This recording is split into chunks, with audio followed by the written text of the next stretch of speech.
বিজেপির বিজয় মিছিলকে কেন্দ্র করে ব্যাপক উত্তেজনা ছড়ালো সন্দেশখালীর মণিপুর এলাকায়। বিজেপির অভিযোগ, রবিবার মণিপুর এলাকায় বিজয় মিছিল শেষে বাড়ি ফেরার সময় তৃণমূল আশ্রিত দুষ্কৃতীরা ধারালো অস্ত্র নিয়ে বিজেপি কর্মী সমর্থকদের উপর হামলা চালায়। ঘটনায় অন্তত ৩ জন বিজেপি কর্মী গুরুতরভাবে আহত হন। আহতদের দ্রুত উদ্ধার করে খুলনা হাসপাতালে ভর্তি করা হয়েছে। ঘটনার পর এলাকায় চাঞ্চল্য ছড়িয়ে পড়ে। খবর পেয়ে ঘটনাস্থলে পৌঁছয় পুলিশ ও কেন্দ্রীয় বাহিনী। পরিস্থিতি নিয়ন্ত্রণে রাখতে এলাকায় বাড়ানো হয়েছে নিরাপত্তা। বিজেপির দাবি, পরিকল্পিতভাবেই এই হামলা চালানো হয়েছে। পুরো ঘটনার তদন্ত শুরু করেছে পুলিশ।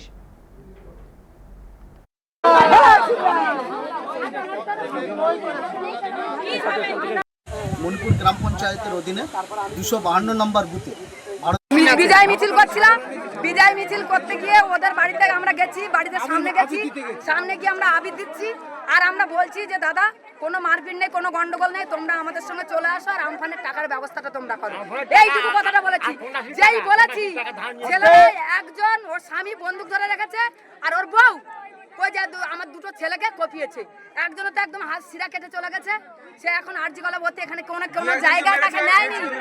একজনকে ইট দিয়ে মেরেছে, একটা বাচ্চাকে, তার এই যেখানে যে কেটে গেছে। আর ওর আমার আর একজন ছেলের এতটাখানি কেটে আছে, তাকে এখন এইখানে মানে আমাদের হসপিটালে ভর্তি করে দিয়েছে। তাহলে বলুন ওরা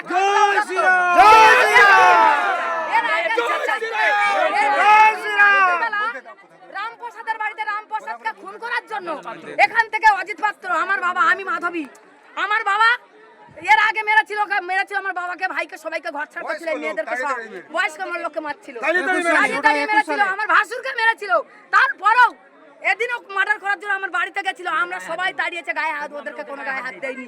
তারপরে এরা এত উদ্যত, দিনের বেলা কোনো মেয়ে রেপ হয়, এটা আমাদের 10-12টা ছেলেকে ফালতু রেপ দিয়ে এখনো পর্যন্ত করছে।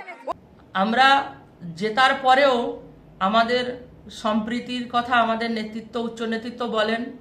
আমরা অত্যাচার সহ্য করে এসেছি দীর্ঘ 15 বছর ধরে। তারপরে আমরা সম্প্রীতির রাজনীতি করছি। কিন্তু আজকের সন্দেশখালীর পরিস্থিতি এমন জায়গায়, জেতার পরেও আমাদের কর্মীদের হাত কেটে নেওয়া হচ্ছে। টিএমসির এত ক্ষমতা এখনো অবধি, এবং আমাদের কর্মীদের হাত কেটে নেন। এর বিচার চাইছি আমরা। আমাদের উচ্চ নেতৃত্ব, আমাদের বর্তমান আমাদের রাজ্যের মুখ্যমন্ত্রী শুভেন্দুদার কাছে এবং আমাদের উচ্চ নেতৃত্ব যারা আছেন সবাইয়ের কাছে আমরা বিচার চাচ্ছি যে আর কতদিন পড়ে পড়ে আমরা মার খাবো।